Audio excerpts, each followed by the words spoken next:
Halo pemirsa JPR TV dari Sabang sampai Maroke, dari Miangas hingga Pulau Rote. Bertemu lagi bersama saya Mona Azari Disak dalam Kominfo Newsroom. Halo pemirsa JPR TV dari Sabang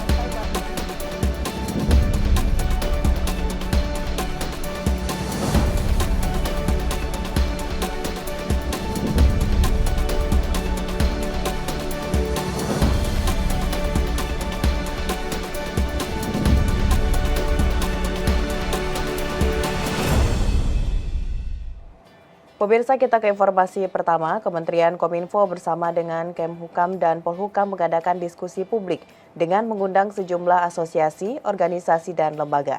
Diskusi publik RKUHP merupakan bentuk demokrasi di tengah dinamika sosial politik.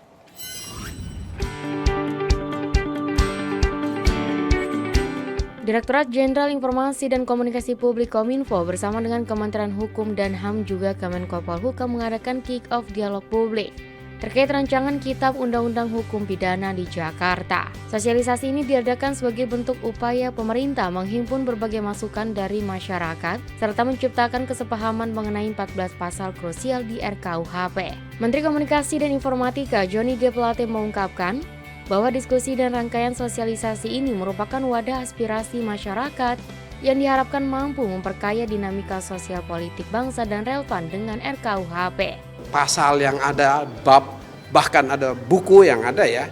Nanti 14 isu krusial itu akan dibedah-bedah sesuai dengan masukan dari masyarakat yang secara teknis pasti tim ahlinya ya. Tapi pengelompokan akan dilakukan. Ya, akan dilakukan yang mana yang akan tetap berada di KUHP atau bahkan sebahagian nanti akan menjadi bagian di undang-undang yang lain atau bahkan di peraturan di bawahnya. Itu tergantung nanti. Itulah tujuannya. Tujuannya. Jadi partisipasi masyarakat ini sangat penting. Pada kesempatan yang sama, Menteri Hukum dan Keamanan Yasona Lauli menyebut bahwa terdapat 11 kota yang nantinya akan mendapatkan sosialisasi terkait implementasi RKUHP. Menkumham menegaskan bahwa pihaknya akan mempertimbangkan berbagai saran dari seluruh elemen masyarakat guna demi mewujudkan terbentuknya prinsip demokrasi dan nasionalisme. Kita akan pertimbangkan semua masukan-masukan yang ada. Ya. Kalau dari segi beliau mengikuti program deradikalisasi, setia kepada negara Kesatuan Republik Indonesia itu sudah sejak lama. Tapi kan kita pertimbangkan berbagai masukan dari elemen-elemen masyarakat. Ya, itu saja. Masih ada sebuah surat lagi, kalau dari BNPT itu sudah direkomendasikan, tapi kan ada satu surat lagi yang saya tidak tahu institusi mana yang kan harus dengar masukannya.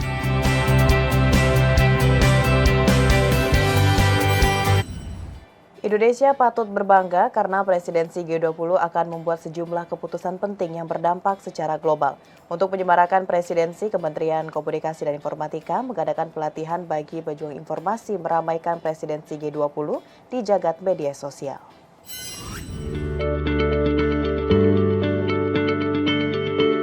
Tahun 2022 menjadi momen yang membanggakan karena Indonesia menjadi tuan rumah presidensi G20. Indonesia akan membuat sejumlah keputusan penting yang akan berdampak secara global. Dalam hal ini, Kementerian Komunikasi dan Informatika mengadakan pelatihan untuk para pejuang informasi dalam membangun diskusi dengan hashtag G20 Indonesia di media sosial Twitter. Twitter merupakan jaringan informasi real-time yang menghubungkan penggunanya dengan cerita, ide, pendapat, dan berita terbaru tentang apa saja yang dianggap menarik oleh banyak orang. Pengguna akun sosial media Twitter biasanya tidak menunjukkan diri, namun menunjukkan tentang apa yang terjadi. Aktifnya pengguna Twitter tanah air dapat meramaikan sekaligus menjadi ruang diskusi terbuka publik di ranah digital. Masyarakat dapat bertukar pikiran dalam menyuarakan pendapatnya terkait agenda-agenda G20. Untuk mewujudkan hal itu, Kementerian Komunikasi dan Informatika bekerja sama dengan Twitter, ASEAN, dan Amerika untuk membuat pelatihan khusus agar diskusi agenda G20 di media sosial khususnya Twitter lebih substansial dan terfokus. Membuat sebenarnya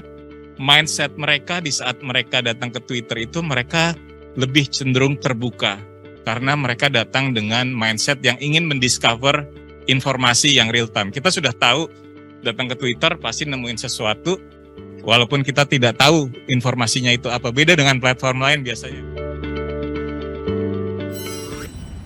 Pemirsa, kita ke informasi selanjutnya. Menko Perekonomian Airlangga Hartarto dalam ratas daring evaluasi PPKM menyebut sektor kesehatan menyerap dana pemulihan ekonomi nasional sebanyak 35 triliun rupiah dari pagu anggaran 122 triliun rupiah. Anggaran tersebut digunakan untuk membayar klaim pasien, insentif kesehatan, pengadaan vaksin, pajak kesehatan, dan belanja daerah. Dalam keterangan pers rapat terbatas evaluasi PPKM secara daring di Jakarta, Menteri Koordinator Bidang Perekonomian Airlangga Hartarto melaporkan, sektor kesehatan telah menyerap anggaran pemulihan ekonomi nasional sebanyak 35,4 triliun rupiah dari pagu anggaran 122,54 triliun rupiah. Anggaran tersebut digunakan untuk membayar klaim pasien, membayar insentif tenaga kesehatan, pengadaan vaksin, perpajakan kesehatan, dan dukungan anggaran belanja daerah. Selain itu, dana PEN juga terserap dari pos anggaran perlindungan sosial masyarakat sebesar 82,3 triliun rupiah atau sebesar 53,2% dari pagu. Di mana dana tersebut telah digunakan untuk program Keluarga Harapan sebanyak 10 juta keluarga penerima manfaat, program kartu sembako untuk 18,8 juta. Untuk bantuan langsung tunai atau BLT minyak goreng sebesar 7,2 triliun rupiah untuk 23,9 juta penerima, BLT desa 17,1 triliun rupiah untuk 7,5 juta KPM, serta untuk program bantuan bagi pedagang kaki lima dan warung nelayan sebesar 1,3 triliun rupiah, dan kartu prakerja 8,9 triliun rupiah untuk 2,5 juta peserta. Kemudian untuk klaster penguatan pemulihan ekonomi telah terrealisasi sebesar 60,4 triliun rupiah atau 33,8% dari pagu sebesar 178,32 triliun rupiah. Ini untuk kegiatan padat karya, infrastruktur, ketahanan pangan, kemudian TIK, kawasan industri, dukungan UMKM, dan insentif perpajakan. Jadi di sini fungsi APBN sebagai shock absorber terus dilaksanakan, dan program PCPEN ini seluruhnya dilaksanakan sesuai dengan dinamika yang ada. Kita ke informasi lainnya, pemirsa. Menparekraf Sandiaga Uno menyoroti masalah sampah makanan yang banyak terjadi di sektor pariwisata, terutama hotel dan restoran. Akibat sampah makanan, negara mengalami kerugian ekonomi hingga dalam jumlah yang besar. Kementerian Pariwisata dan Ekonomi Kreatif berkolaborasi dengan Surplus Indonesia yang didukung sejumlah industri perhotelan meluncurkan program Sustainable Food Tourism. Peluncuran program tersebut guna menekan tingkat food waste dan food loss atau sampah makanan di Indonesia. Menparekraf Sandiaga Salahuddin Uno menyampaikan, Indonesia merupakan salah satu negara penghasil sampah makanan terbesar di dunia. Karena ini kajian Kementerian Perencanaan Pembangunan bahwa sampah makanan yang terbuang di Indonesia itu 23 sampai 48 juta ton per tahun. Lebih lanjut, Sandiaga menyampaikan akibat sampah makanan tersebut, negara setidaknya mengalami kerugian ekonomi yang mencapai 551 triliun per tahun atau 5% dari produk domestik bruto nasional. Nah, ini juga ironi ya, karena ada Global Hunger Index 2021, tingkat kelaparan Indonesia ini di peringkat 3 di Asia Tenggara, tapi kita malah membuang-buang makanan kita. Dan menurut Sandi, sampah makanan merupakan masalah kita bersama, terutama di sektor industri pariwisata, pada hotel dan restoran yang memiliki fasilitas food and beverage. Kemenparekraf bekerja sama dengan Surplus Indonesia dan sejumlah hotel di tanah air membuat program untuk menekan laju permasalahan sampah makanan di Indonesia.